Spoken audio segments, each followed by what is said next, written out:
Welcome back to Ebru Africa this morning with me, Cherotich. Now, this is the Business Insight. So one of the ways to go green is through the measuring of the carbon credits. Now, to speak further on this, we have Job Karevi, leading consultant of Biodeposit Africa. Job, thank you for coming to the studio to discuss this topic.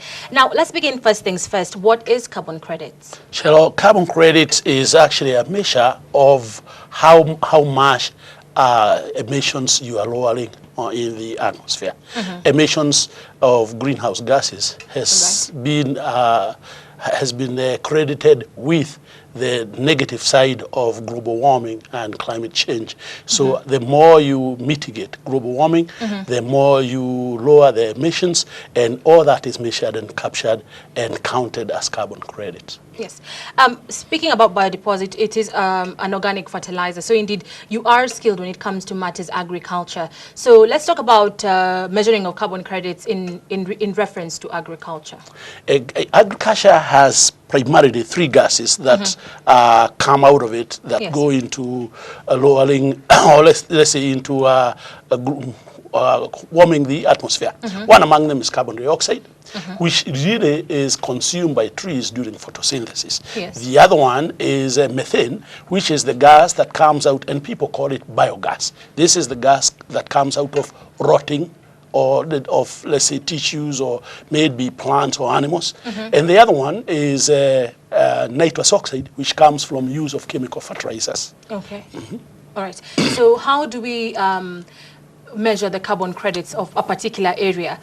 Well, let's begin first. How do we minimize the three gases that you've talked about? Yes. And then now I'll take you to through that second question. Very good. Now, to begin with, you minimize the amount of carbon dioxide in the air by having trees. All right. That's why you find groups of people planting trees as part of climate change. The amount of carbon dioxide that's in the air is actually consumed and stocked in the tree. That's what you call it is sequestered in the tree. And now the amount of the value of or the weight of that tree now kind of gives you an indicator of how much carbon is tied inside there. So you could take a forest like Mau Forest and you could look at how much carbon is tied in Mau Forest, and that every ton of carbon tied there is a carbon credit. Now, when you think about livestock, for instance, in Western Kenya, where we and the Rift Valley, where we have a lot of cows, now, though every cow from its droppings releases methane, which you stop and use as biogas.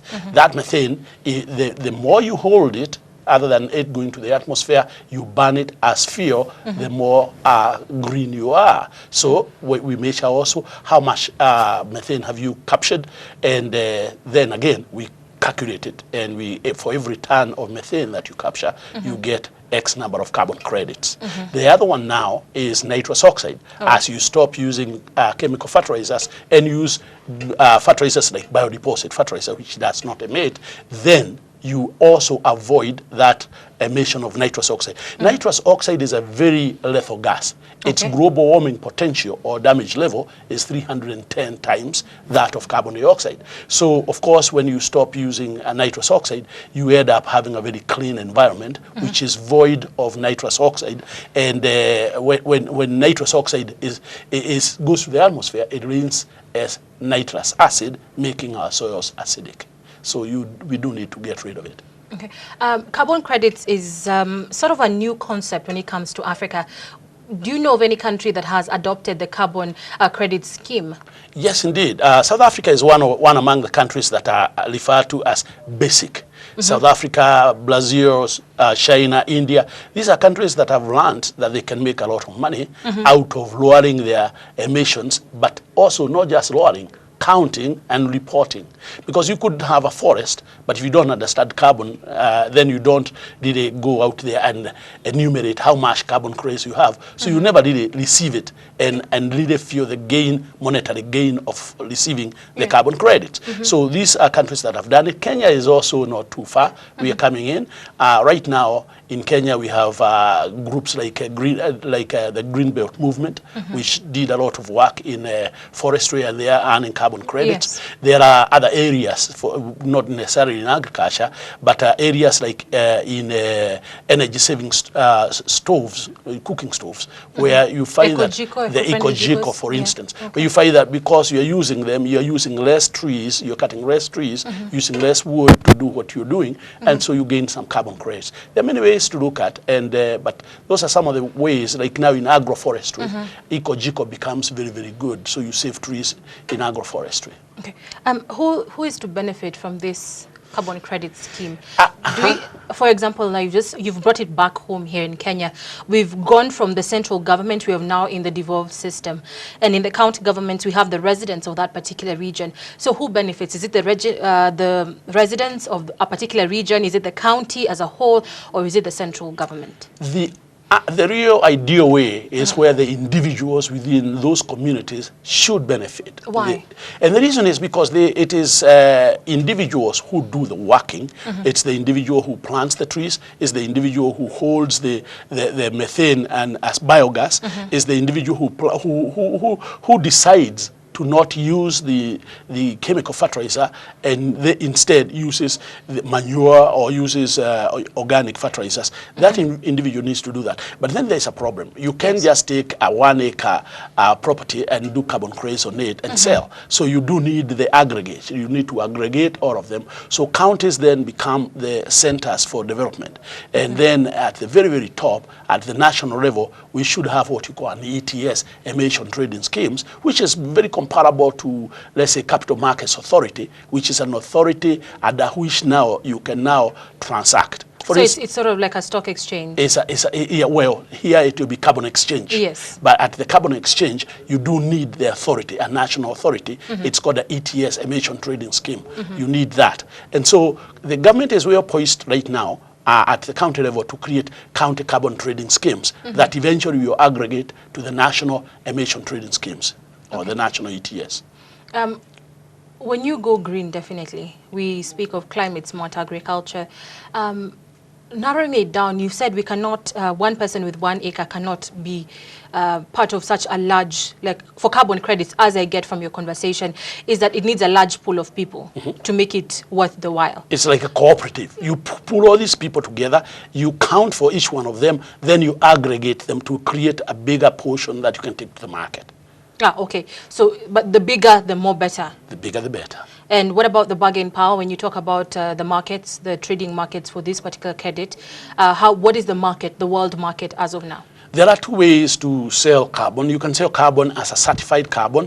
When you sell as a certified carbon, it actually is issued by the UN, the United Nations Framework Convention on Climate Change. They call it UNFCCC. Yes. That is really the area where you really transact on certified emissions. But again, you find that there is another way of doing it. You can do the voluntary or verified carbon, which is sold through the VCS, voluntary carbon standards. And so depending on what you're doing, you could find yourself, your carbon going either towards the verified side or towards the certified side.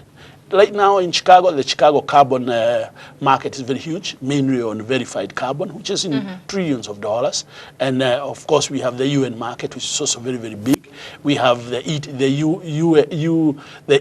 ETS, the European Union emission trading schemes, that is really very dynamic, and on and on and on. And even Kenya has been toying with this thought of actually creating an ETS, emission trading scheme here, so that we can be able to trade on African carbon through Nairobi.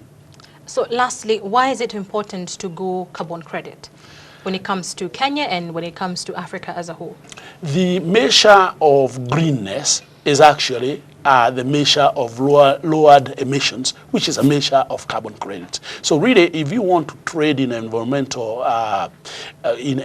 values, you must measure your effect or your intervention in that area. So when you're dealing with climate smart agriculture, the same farmer who is growing, let's say, coffee or tea or whatever they're growing, should be able to sell their things and also sell the effect that they also produce them at a low carbon development path. So in that case, they should be able to sell their commodity, tea, coffee, or whatever, and then sell an extra commodity which is based on the environment, which is the carbon credit. Because carbon credit is a commodity just like any other commodity, and it has its own value, it has its own chain, has its own, marketing, it has its own buyers. Everybody who is polluting needs to clean their pollution by buying carbon credit. So it's really a very dynamic market, and it's becoming more dynamic and more dynamic as we, as communities, understand the use of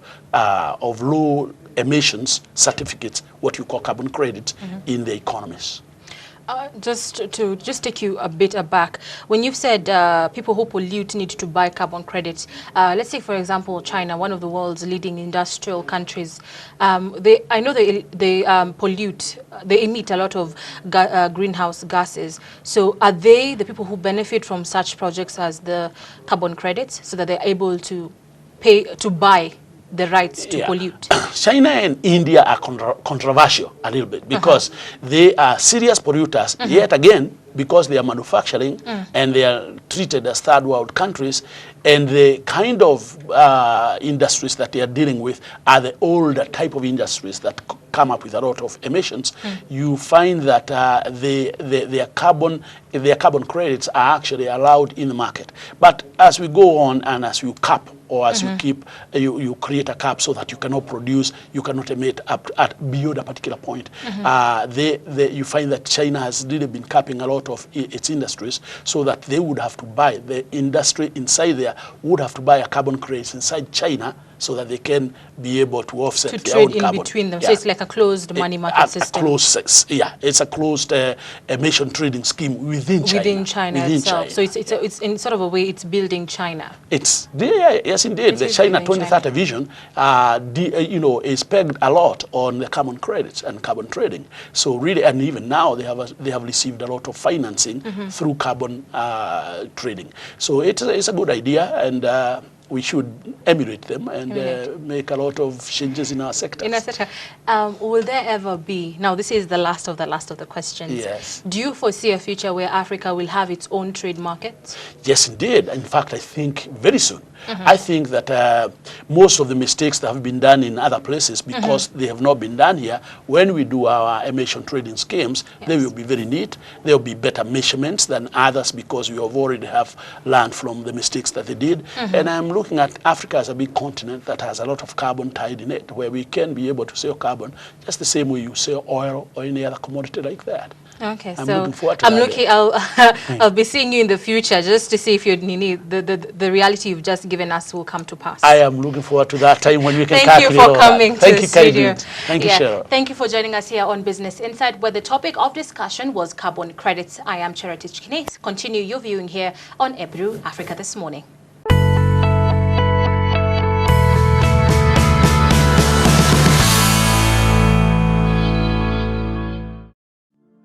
New Line Limited, we offer current, stylish, state-of-the-art kitchen and wardrobe appliances tailored to suit your preference. We offer unit transfers within Nairobi. Let your kitchen stand out today by visiting us at Chester House, Loiter Street. Your comfort and satisfaction comes first.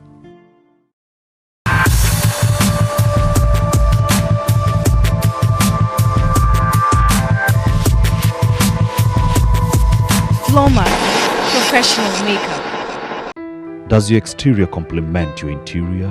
Everyone needs a home that is inspired by nature.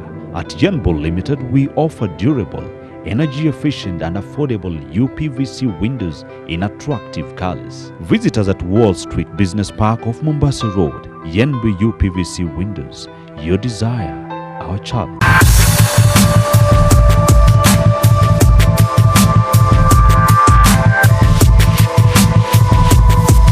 Floma Professional Makeup.